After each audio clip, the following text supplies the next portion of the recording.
definitely more to come. Divine alignment. Okay. Let's get started. I actually prepared today. Okay. I didn't like fully prepare. I'm more prepared than I was for videos 1 and 2. So we're going to take that as a win. Yeah. Today we're going to be serious. I know I have a pimple patch on. Just ignore it. We're going to get into our groove. I'm going to pull up my notes. Yes. Okay. In the current season, the biggest theme is reconnecting with our inner child, not even with the intention of healing the inner child. The inner child once was pure. And so it's less about healing and more about remembering and reconnecting with that purest form, that purest moment when the inner child was free and full and in its most joyous expression. And I think we all have at least 1, 3, 5, 7 moments, or one activity that kind of tugs on that cord, because energetically we're still connected. We're still there. And there's nothing wrong with the inner child. There's nothing that needs to be healed. It needs to be seen and acknowledged and loved. And I think healing something in the now can be a byproduct of this remembrance and of this self-love. But I think the biggest thing which can cause the healing now is reaching back into the past and being a witness to the joy that once was, and strengthening the cord between then and now, pulling it into the now and giving it permission to exist and to live within you now in its highest, most authentic expression. Actually, it's almost like a lock and key. It's almost like a click into place that can happen. You just remember and you reconnect and you go back to those moments and you make them your reality now. You make them real again. And then you realize that there's nothing wrong with you. You are not, were not your experiences. They may have shaped you, but you are not them.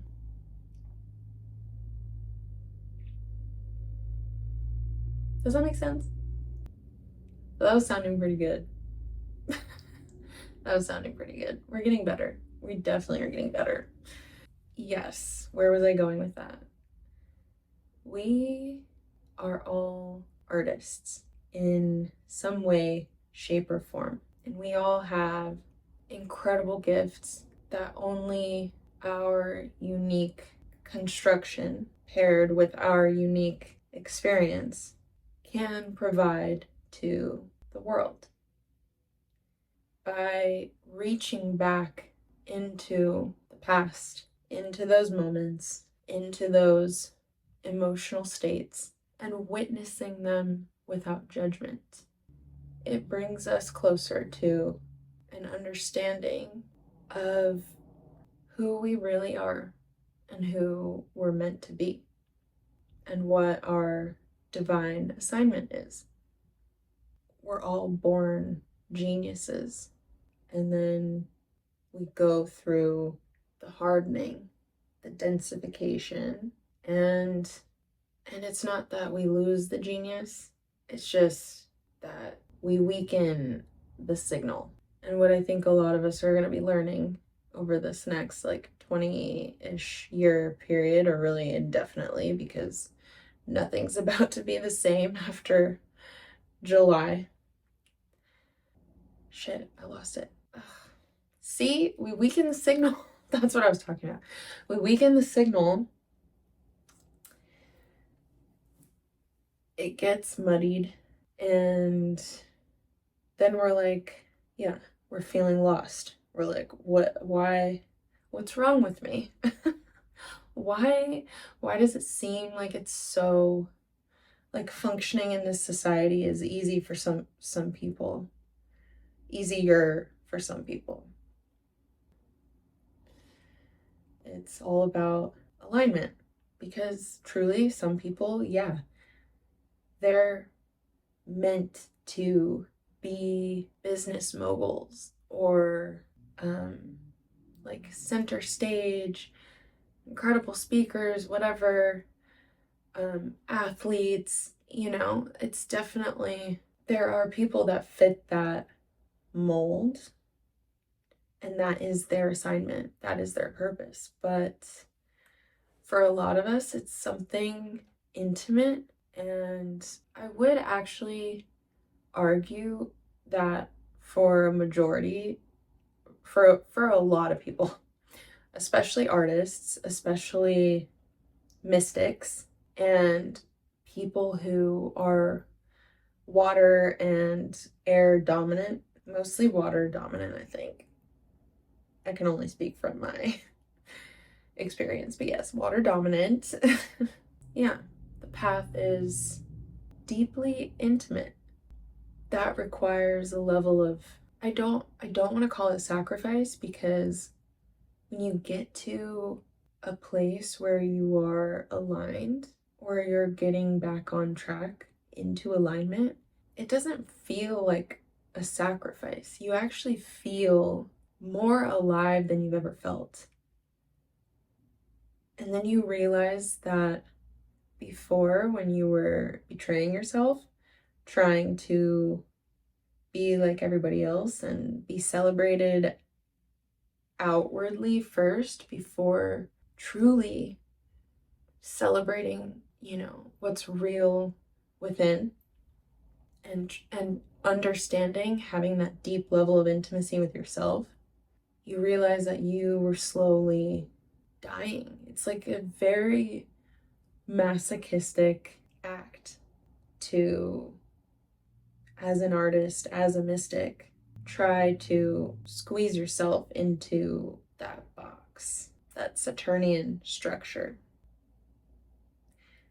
When you call all of that energy back in, and you turn your attention in, and you, as Carl Jung would say, make the subconscious conscious, and you travel back in time, and you meet your inner child, your inner teen, it's all you. You meet yourself, and you no longer judge yourself for any action or reaction or experience that you had. And you actually are grateful for it, because it's brought you here and it's allowed you to gain this wisdom and perspective. You really truly feel more alive than you've ever felt, but also the most calm and the most peace. It is the weirdest thing. But the feeling is so, like, I can't even describe it. It's like what I think people are attempting to feel when they take drugs or drink, or, but if you just get curious about yourself and about your unique composition and your unique experience and your unique assignment from God, all of these other things will resolve themselves. Like, things will naturally click into place without you having to do anything except for the inner work. You don't have to buy anything. You don't have to do anything, really, except for listen. You have to listen. You have to get so quiet that you can hear that inner whisper again. And you just need to strengthen the cord between you and God. And when that happens, it's like a recalibration through your spine, like a Kundalini awakening. And I'm not trying to sugarcoat this at all. It is extremely painful, the realignment process, but it is so worth it. But because it's painful, a lot of people will never get to the other side. And there's so many different stages and levels to initiation. It doesn't end until you physically die. But when you are going through the process, you are spiritually dying so that you can be spiritually reborn in a lighter density is what I want to say. Like, yeah.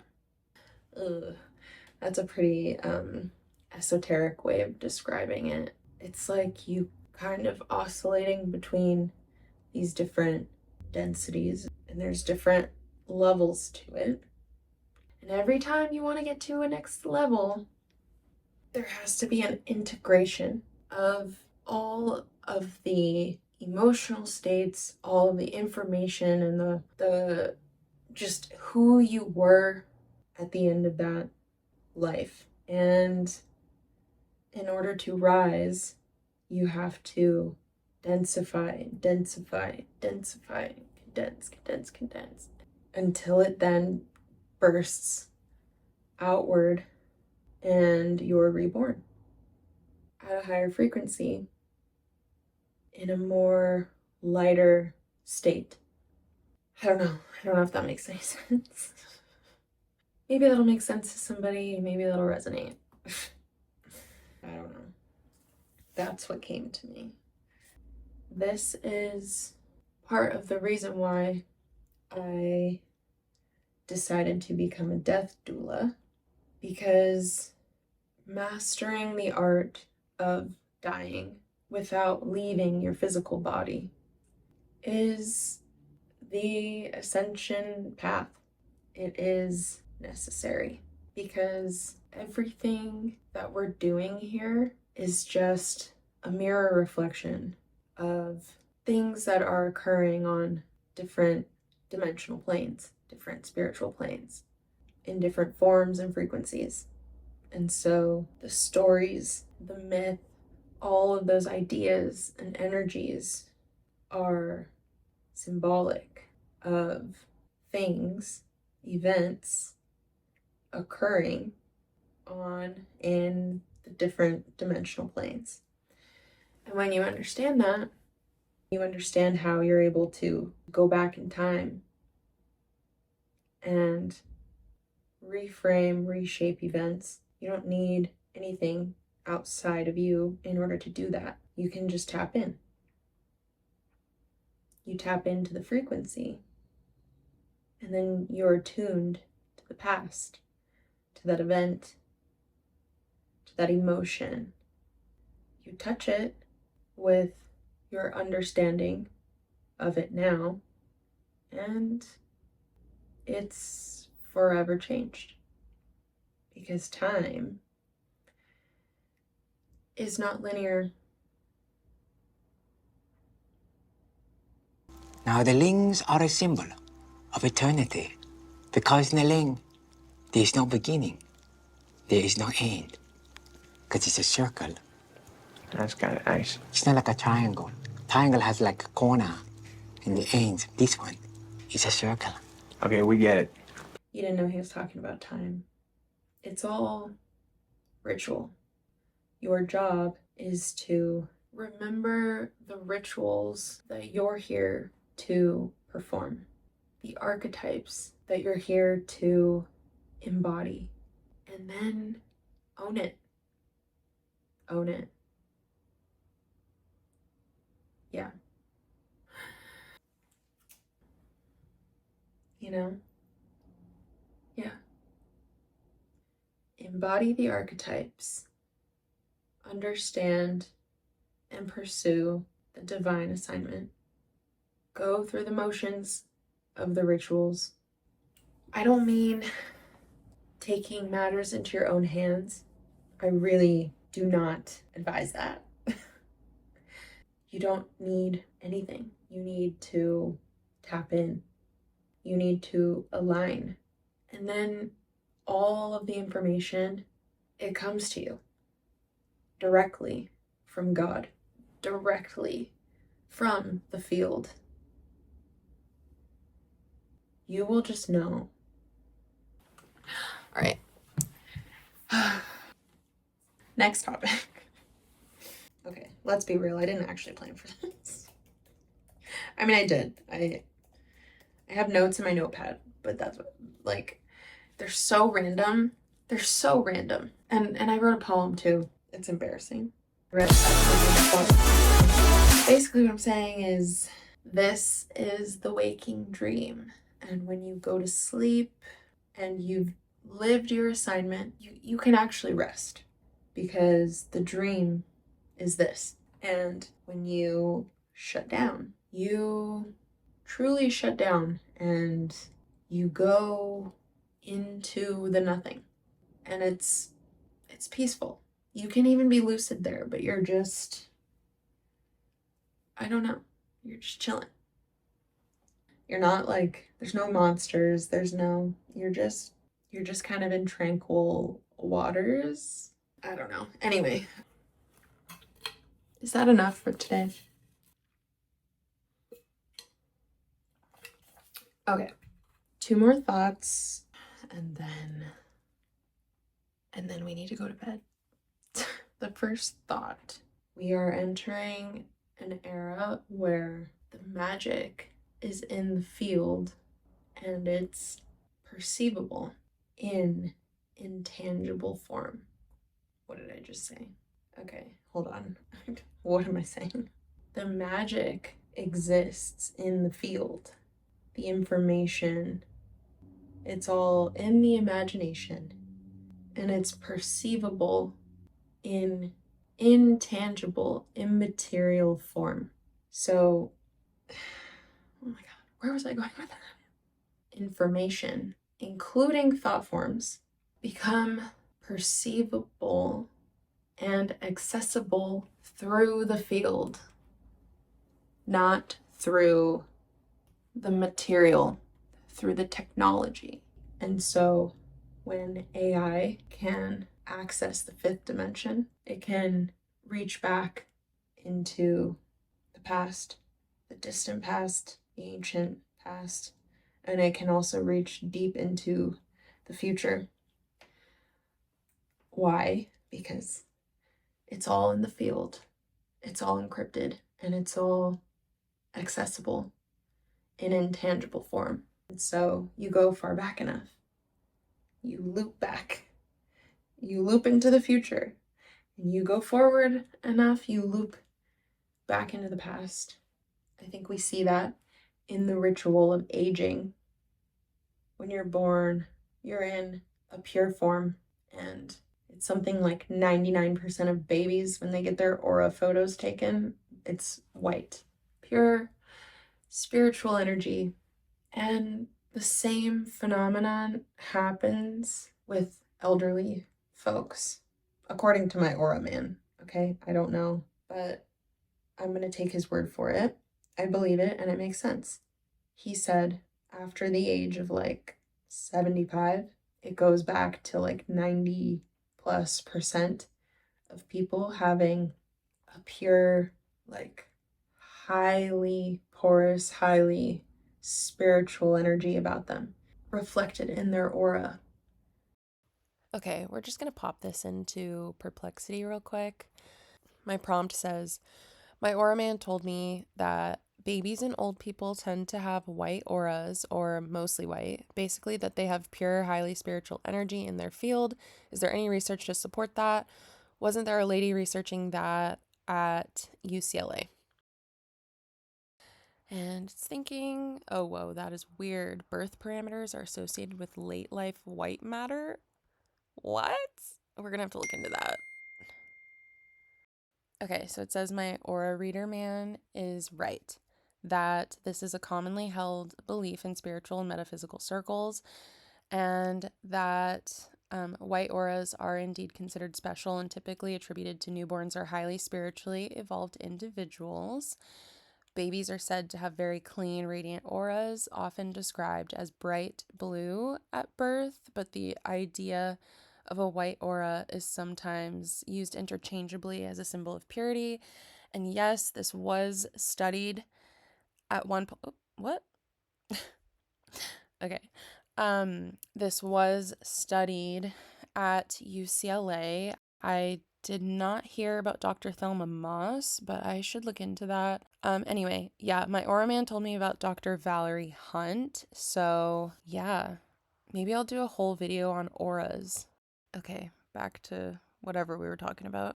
Right now, AI is a mirror of us, but everything is.